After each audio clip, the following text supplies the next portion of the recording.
Ola, que tal, como están? Nos con moitos temas que abordar hoxe no Faladoiro, segunda xornada do debate sobre o Estado da Nación. Hoxe puidemos escoitar os voceiros do PNV das formacións integradas no grupo mixto, entre elas a portavoz do BNG e a resposta do presidente do Goberno. Volveuse falar, como onte, de economía, pero tamén doutras cuestións en das que onte non se falara, como o desarme anunciado por ETA. Polo que dixo Rajoy, non haberá achegamento de presos etarras, tampouco unha reforma da Constitución pensada para darlle solución ao debate soberanista aberto en Cataluña. En clave galega, dicía Rajoy que se comprometía que se soubera toda a verdade sobre o accidente ferroviario de Angrois. Bueno, por aí abrimos hoxe a tertulia e o que toca falaremos tamén, por suposto, das eleccións europeas, dos movementos que se están a producir e da crise que vive a nova formación de Xosé Manuel Beiras, que se vai presentar a eses comicios con Esquerda Unida, unha decisión que se tomaba por só 11 votos de diferenza. Veremos como xestionan os de Beiras esta profunda fenda que parece existe na organización. Bueno, estes son os temas, estes e algún outro dos que toca falar cos nosos convidados de hoxe, a xornalista Ana Peón. Que tal, Ana? Hola. Benvida un día máis. O editor Pepe Arias. Hola, Pepe, benvido. E o técnico de Navantia, exdeputado do PSOE, Xavier Carro. Hola, Xavier. Benvido tamén. Bueno, pois primeiro tema, debate sobre o Estado da Nación, logo de 2 días, pois falando de como estamos, de como temos que solucionar os problemas que temos e a espera de ver que pasa cas propostas de resolución presentadas polos grupos que se van debater e votar mañá. A pregunta que vos fago, a primeira é a de sempre, a que facemos sempre logo dun debate deste tipo. Quen gañou ese debate, Rajoy ou Rubalcaba? A ver, Xavier, teno claro, supoño, non?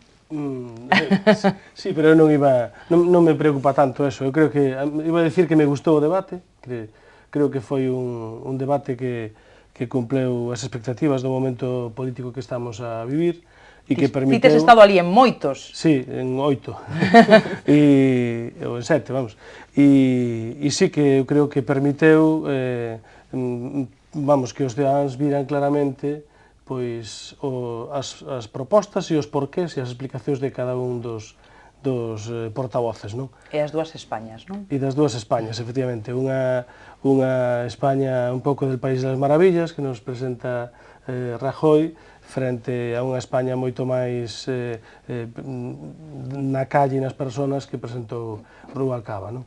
E desde este punto de vista eu creo que, bueno, tamén é certo que a cada un lle toca facer un papel distinto en función de que esteja no goberno ou na oposición, hai que ser xustos con isto. E cumprir o guión, non? E cumprir, efectivamente, non vai facer Rajoy de oposición ou Rubalcaba de goberno, é lóxico, non? Pero dentro desa lógica dialéctica do debate, eu creo que o debate foi un debate de altura, gustoume, e creo que, bueno, despois entraremos en máis detalles, pero creo que efectivamente sí se puido ver con moita claridade dúas alternativas moi distintas. A Rubalcaba víchelo ben?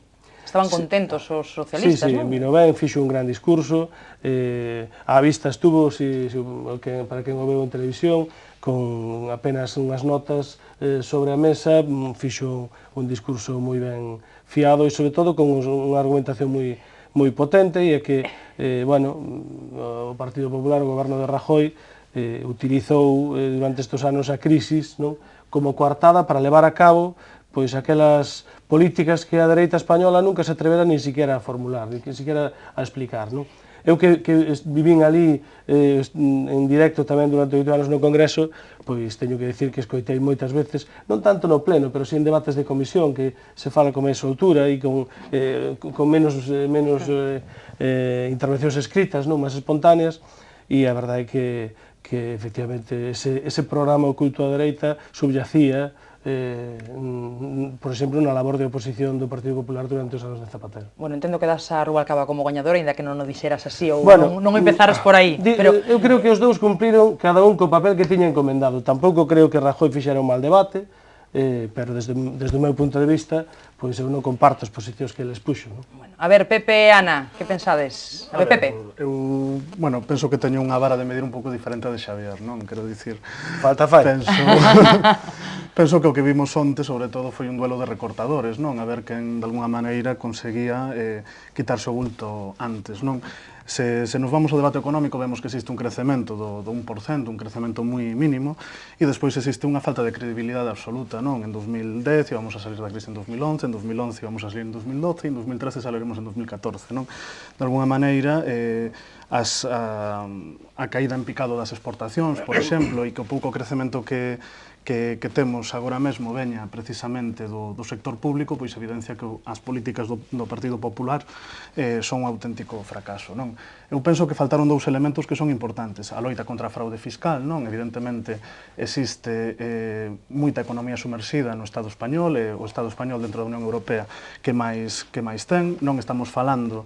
Tengo 26% e non estamos falando pois dun rapaz que para pagar a matrícula pon copas un fin de semana, ou por un traballador que fai unhas horas extras para poder meter 100, 200 ou 300 euros na nevera. Estamos falando de grandes fortunas, de xente que ao mellor pois ten uns ingresos de máis de 200.000 euros e que de alguna maneira non existe un corpo de servizo de inspectores de Facenda que son precisamente as persoas encargadas en facer iso. E despois existe tamén o problema da banca pública, non? Se falou tamén, non se falou do tema de Bankia e parece o tema do bombeiro pirómano, non? O PP vai a solucionar o problema despois de meter 200.000 millóns de euros en Bankia, non? Eso é un pouco complicado. Despois, felizmente, aparece Galiza por primeira vez, ten que estar neste caso o BNG para que así sexa, porque parece que, non sei, o mellor Galiza xa non fai parte de España, non me enterei, nos independizamos antes que Cataluña, non? É algo que Mariano Rajoy non tratou, e eu penso que o tema do AVE sí que é importante, non? É un proxecto fantástico, non? Que leva aberto dende o 21 de xullo de 2001, onde o presentaron precisamente Manuel Fraga Iribarne e José María Aznar, e unha fantasía triunfal que foi alimentada tanto polo PP como polo PSOE, pero que de alguna maneira non existe, non? E esa saída á crise tampouco aparece como ave a Galiza, non? Eu penso que as condicións de vida da cidadanía, da xente do común, siguen igual que antes. O sea, que nin gañou Rajoy nin Rubalcaba, o BNG mellor. Penso que perdeu a cidadanía, e penso que precisamente, evidentemente hai que tender pontes, non? Cara á esquerda da nación, e evidentemente se falou de Galiza non foi nin polo Partido Popular nin polo Partido Socialista. A ver, Ana, concordas con algún? Non. Teño claro, si me dis que sí. Imagino que mañán sairán enquisas ao respecto e que a maioría coincidirán en que gañou Mariano Rajoy. Mariano Rajoy fixo un discurso de presidente do goberno na que destacou o punto de inflexión que se ten producido despois destes 2 anos tan duros. Neste momento estamos mellor. Se comparamos mesmo co ano anterior as cifras de prima de risco, empleo, etcétera, etcétera, estamos mellor. E agora toca o momento de máis paro e menos impostos. Fixo un discurso ben articulado, con propostas concretas, con propostas que afectan a vida diaria dos cidadáns, e, sin embargo, Rubalcaba fixo un mitin electoral.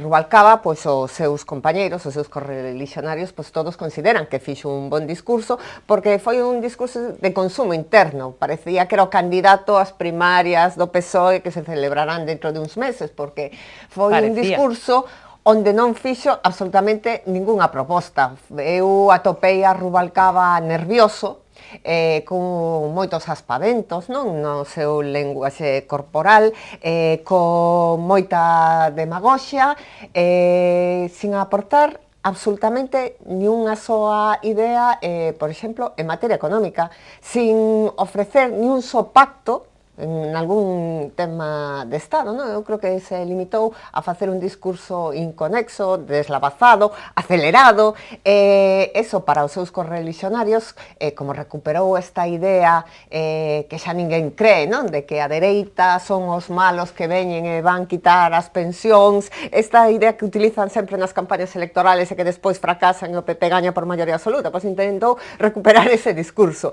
pero desde logo creo que non aportou absolutamente nada para os cidadáns. Creo que, despois se puxeron sobre a mesa outros temas importantes, como o modelo de Estado. Creo que a mensaxe do presidente do goberno respecto a Cataluña foi firme, a mensaxe tamén respecto a ETA tamén foi firme, e respecto a Galicia eu non concordo con que ten que estar o BNG para que se fale de Galicia, porque eu creo que en todo o debate Mariano Rajoy falou de Galicia, porque cando fala de que se vai a baixar impostos, pois vai baixar impostos tamén aos cidadáns de Galicia. Cando fala que va a haber tarifa plana para as contratacións, esas tarifas planas de cotizacións para contratacións se van a beneficiar todos os empresarios de Galicia. É dicir, estamos falando de propostas para o conxunto de España. Evidentemente, os galegos formamos parte de España e todas as propostas que ali puxo sobre a mesa van a beneficiarnos. Unha última cousa, xa remato, de novo, os partidos de oposición intentaron volver o que decía antes, este recurso dos recortes, non? Da desigualdade, pero os datos non se axustan á realidade. Por exemplo, Rubalcaba, cada vez que fala, atópase co muro da realidade, co muro do que fixeron eles. Eu, cando se fala de desigualdade, só quería dar un dato, que son datos de Eurostat, datos europeos, respecto á desigualdade en Europa. Mentras os países europeos entre o 2005 e 2011 se reducían as desigualdades e pasaron do 30,7 ao 30,6, en España, eses anos, en teoría, de expansión económica, polo menos esa primeira etapa, a desigualdade en España creceu 4 puntos. Ese eran os anos de mandato socialista de suposta expansión económica. Toda Europa reducía desigualdades, en España aumentábamos. E respecto á taxa de pobreza, tamén referido a España, no 2005 era do 19,8 e rematamos 2011 con 2 puntos máis de pobreza, o 21,8. Eso no conxunto de España. Ao mesmo tempo, se ve que a xestión nas comunidades autónomas tamén afecta a estes datos de desigualdade, porque en Galicia, no 2005, estábamos con peores datos respecto a España. Tiñamos máis pobreza. E agora baixamos 2 puntos e a situación de Galicia está mellor que a media das comunidades autónomas. Que quero decir? Que cando se fala de que aumentaron as desigualdades, dicen, non, as desigualdades entre os cidadáns e o aumento da pobreza prodúxose neses anos de mandato socialista. E aos datos de Eurostat me remito, aos datos da Unión Europea, ao informe Gini me remito. A ver. Non fai falta que te remitas a eso, que todo o mundo sabe. Bueno, non te interrumpí ni unha sola vez coa esperanza de que me deixes falar a mí do meu tempo. Interrumpí na primeira. Tampouco. Pero agora xa se abre a veda, Ahora. Con moderación, con moderación. Efectivamente. Bueno, era unha broma esta. Digo que non fai falta que te refiras aos datos de Eurostat, que xa todo o mundo sabe neste país, que agora todos somos moitos máis ricos, desde que goberna o PP somos todos moito máis ricos que cando gobernaba o Zapatero. Iso é unha cosa, vamos, todo o mundo sabe, toda a xente que me ve ten os petos cheos de cartos, e, vamos, non hai dúda ninguna deso, non? O informe seguramente que está moi ben, sobre todo collendo os anos que convén, iso é unha maravilla de información, non? Eu creo que Rajoy fixo no debate, claro, o único que podía facer, efectivamente, como presidente do goberno, pois presenta aqueles datos macroeconómicos que lle favorecen. Eu comprendo, é lóxico, pero tamén hai que recoñecer que, tal como decía Rubalcaba, por eso ganou o debate Rubalcaba desde o meu punto de vista, presenta unha realidade moi alonxada da vida da xente, non? Entón, claro, decir que a prima de risco descendeu gracias ás políticas do goberno, pois, bueno, e además cometeu un erro, que finalmente despois planteou o tema, pero non acabou de concretalo. Dixo que, bueno, que a prima de risco mellorou non pola decisión de Draghi, como dixo, por certo, o ministro de Guindos, non xa Rubalcaba, sino o ministro de Guindos, sino que mellorou pola melloría do cuadro macroeconómico. Claro, iso é unha falsedade, pero inmensa, porque se comparamos o cuadro macroeconómico de hoxe e o cuadro macroeconómico da herencia de Zapatero, que decides, de cando o Partido Popular entrou no goberno, pois hai 1 millón máis de parados, o déficit é máis alto, a débeda aumentou 30 puntos, o déficit da Seguridade Social aumentou espectacularmente, por tanto, o cuadro macroeconómico de hoxe é peor que o cuadro macroeconómico de cando o PP entrou no goberno. Por lo tanto, ten que haber, por lógica, e hai, outras razóns alleas ás propias políticas, ás propias decisións do PP, para ben e para mal, que expliquen esta cuestión da prima de risco. E a explicación, desde o meu punto de vista, está nunha campaña de acoso ao euro, dando unha patada ao euro no cu dos países do sur.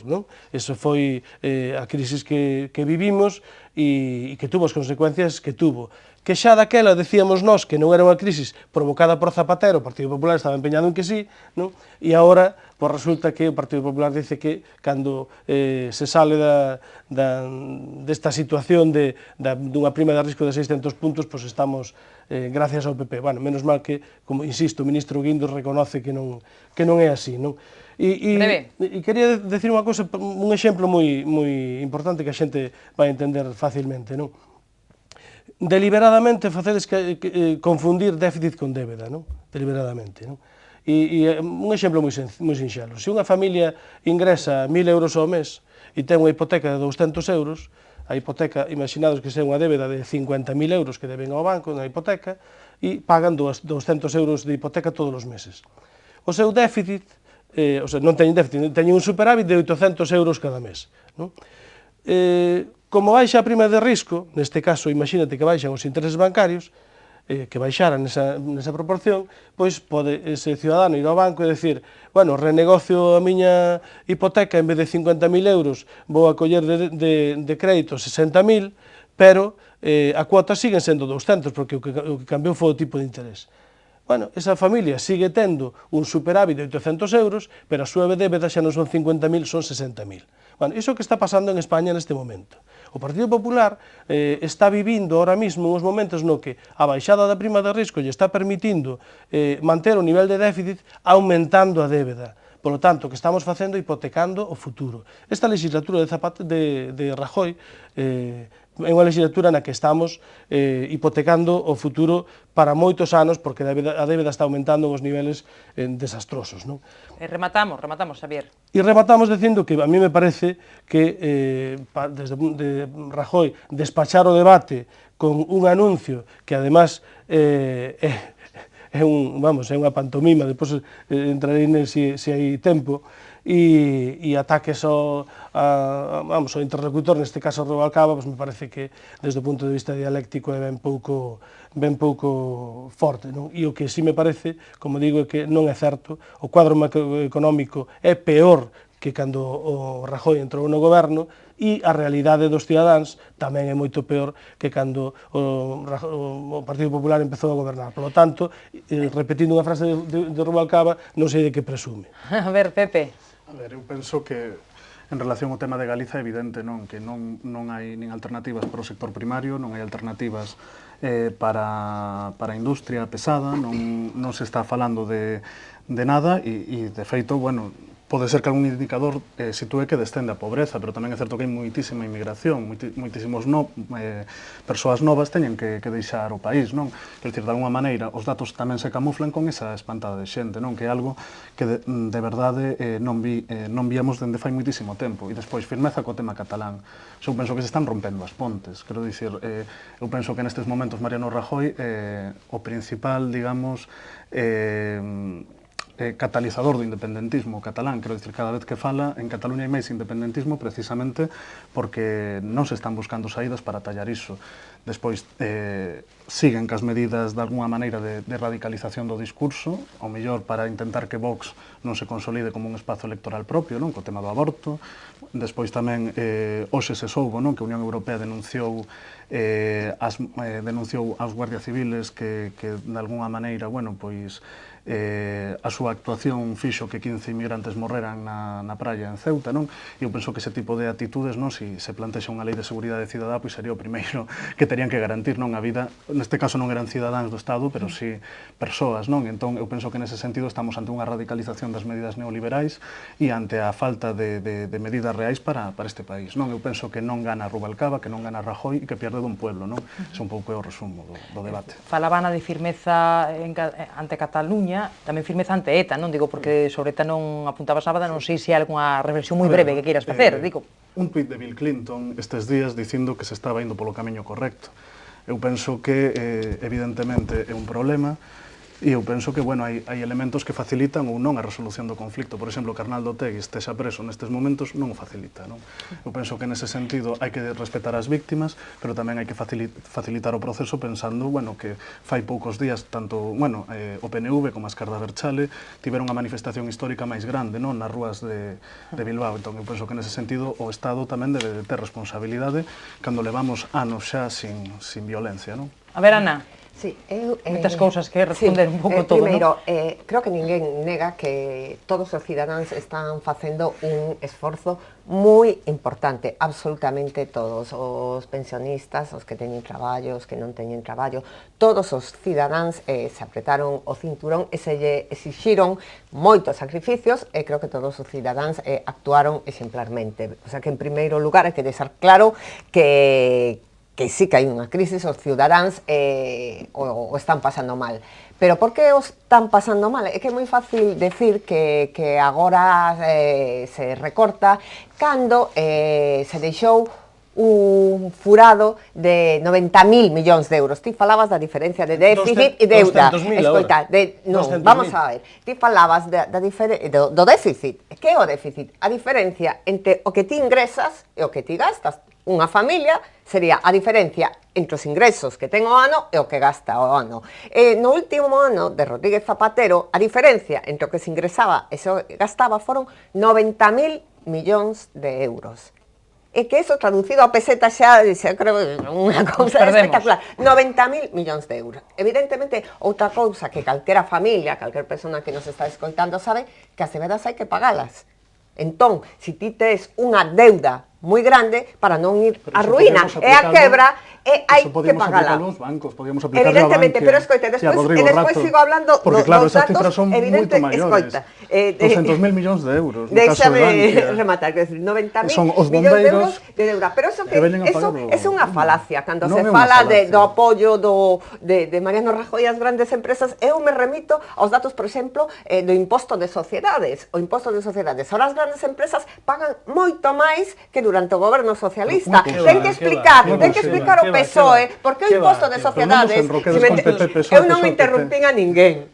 Vamos a ver, o imposto de sociedades pasou no ano 2005 de 40.000 euros, ao último ano do PSOE, a só 16.000 millóns de euros. É dicir, que pasou? Baixáronse, todo o mundo sabe, ademais, cal era o tratamento do PSOE cos grandes banqueiros. O primeiro que baixou, o primeiro... 5 puntos ás pymes. As grandes empresas agora e as rentas máis altas pagan moito máis. E por primeira vez pagaron igual as pymes que as grandes. Eso é falso. Os datos, me repito, cando se fala dos banqueiros, do tópico dos banqueiros, o primeiro goberno que tomou medidas contra os banqueiros, que reduciu os salarios dos banqueiros, que lle puxo límites, foi o Partido Popular. E dices, é que máis, o último que fixo Francisco Camaño como ministro de Xustiza foi indultar a un banqueiro. Esa era a política. Non, é que ti falabas, se estabais falando aquí de que se o PP apoia os grandes bancos, o PP apoia as grandes fortunas e non rescata as familias, e non rescata as familias, ese é o problema. Eso non é certo, os datos me remito. Agora, as rentas máis altas pagan moito máis, unha serie de medidas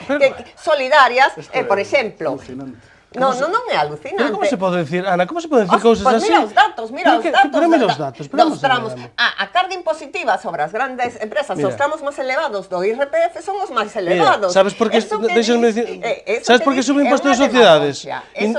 Sabes por que sube o imposto de sociedades? As grandes empresas pagan moito máis. Os banqueiros ganan menos. Hai límites no dividendo. Por min, que ganen aínda menos. Quero decir que é un discurso moi fácil e moi demagógico que ganen menos. Pero o imposto de sociedades porque está desexprimindo as pymes. Está desexprimindo as pymes. Vamos, o fala quen condenou ao peche a milleiros de empresas en España. É que desde o PSOE escoitar que se está exprimindo 3 millones, escoita. Vamos a respetar as quendas, digo, para que a xente se entere do que dicides. de postos de traballo co PSOE, 3,5 millones de postos de traballo. Pecháronse Abreviando moitas todos, empresas. Deixa o país na Ana, ruína e pero agora non dice digas que o eso, PP ¿cómo que está na ruína? fixando. Pero, por favor, Home, sí, pero pero se aumentaste mira, 30 puntos a deuda, non digas, por favor, saben, vamos a ver. Os cidadáns saben, Ana, os por cidadáns favor, saben ¿cómo me puedes que quen decir? Mira. xenerou o paro foi Zapatero. E Xa, agora, mira, despois con de 2 Zapatero anos, traballaban porque 20 millóns de personas, e ahora traballan 16. Vamos a ver. A ver como me explicas ti esa diferencia. Poderás decir o que queiras, de 16 a pero 20, toda España sabe que quen foi responsable, quen sempre No, se xera dis ti, xa está, dis ti. paro en España é o Vale. PSOE. Chegou Vale, despois vale, Aznar vale. e mellorou a Non situación. é a crisis, Chegou o PSOE non é a crisis, nin é burbuxa inmobiliaria da lei do suelo que vosotros montastes, no, iso non. Cando falas, Solo- iso é unha cousa, remato, cando Unha cousa, falas sí, sin interrupción se pode ser. da política que fixo Zapatero e tal, é que non o digo eu, poderás decir o PP, é que Solbes, que foi ministro de Economía con Zapatero, escribiu un libro no que di que foi un desastre a economía que se fixo, que la advertiu a Zapatero que non se podía seguir por esa liña, que levaba o país á ruína e que Zapatero non dicilo lle fixo cando estaba caso. de ministro, O que di, tiña de pero poder para di o dicilo. ministro E se non de dimitir, Economía que de tiña que Zapatero, facer? non o digo eu, nin o digo o Partido Popular. Temos O que sea, publicidade, titulares que nos queden por apuntar rápidamente. Pepe. Eu penso que esta última parte da conversa evidencia, non, que nin o PP nin o PSOE teñen saídas para a crise, non? Estamos nun debate de Itumás que nos vai a levar unhas eleccións europeas onde seguramente estas dúas formacións teñan menos do 50% dos votos escrutados, eso segundo as enquisas. Se non verémolos neste país. A ver por aquí titulares que nos queden por apuntar, Xavier. Eu simplemente decir, en relación ao que decía antes Ana da dereita cavernaria, non? Eu creo que hai unha proba moi evidente que quedou tamén palmariamente no debate, non? Que ten que ver coa crisis a lei do aborto? Ou a lei antidisturbios esta que queren sacar para poñer multas por poñer unha mesa na calle para recoller A lei que crea fillos, Mira, o non? Partido A Socialista, lei que crea disturbios. mira, o Que Partido ten que ver coa Socialista, crisis eso? con tal Que de ten que que non ver se coa fale de crisis? economía, fala do que sea. Xa. O Partido Socialista sempre ten algunha cousa, con tal que non se fale da crisis e dos 3,5 millóns de postos de traballo que destruiu Zapatero, da situación de ruína e de quebra que dejou o PSOE, fala do que sexa. Fala do que sexa. Ojalá o Partido Popular no tempo que lle queda de legislatura creara 5 millóns de postos de traballo. Ojalá. Cando gobernou o PP que digo sempre a verdad, o que fixo. prefería. Cando gobernou o PP sempre o fixo. Aznar o preferiría fixo. ter o argumento Aznar, moi en difícil, 8 anos, pero que a xente tuvera Aznar en traballo. 8 Cousa que anos, vosotros non. Aznar Que en 8 Montoro ben que anos, dixo, Aznar cando en estaba 8 de... anos e a burbulla remontó inmobiliaria. a E a burbulla Cando estaba de inmobiliaria. ministro, A ver, ben, poñemos- cando estaba temos que na poñer oposición, orde, Cando estaba na oposición ben que dixo Montoro, dejar que se caiga España que ya vendremos nosotros. Eso nós nunca o faceremos. A ver, No, ojalá que se escoita creen unha feo. cousa, vostedes un tertuliano que é diputado de Madrid polo PSOE que dixo ojalá se hundiese outro Prestige, que é Manuel Antonio Carmona. Entón non me veñas hablando de demagoxia, non porque conozo- decir non conozo de está nada, publicado, y en todo caso, diputado de Madrid, que é tertuliano, que é el é momento unha barbaridade. ojalá para Unha ganar as barbaridade. elecciones hundese outro Prestige. Eso sí que como todos os galegos que me están escoitando Unha se tontería, sentirán unha tontería, ofendidos polo que dixo unha ese tontería destacado moi grande. representante do PSOE. A ver, Pepe, por compensar, el último titular, que vamos a publicidade. Penso que a crise do bipartidismo abre o espazo para novas fórmulas políticas e penso que despois diso falaremos Exacto, algo. pois é perfecto, porque así imos a publicidade e a volta falamos das eleccións europeas e desa suposta crise do bipartidismo. Ven por elas. A ver que pensades. Pequeno descanso, volvemos de contado.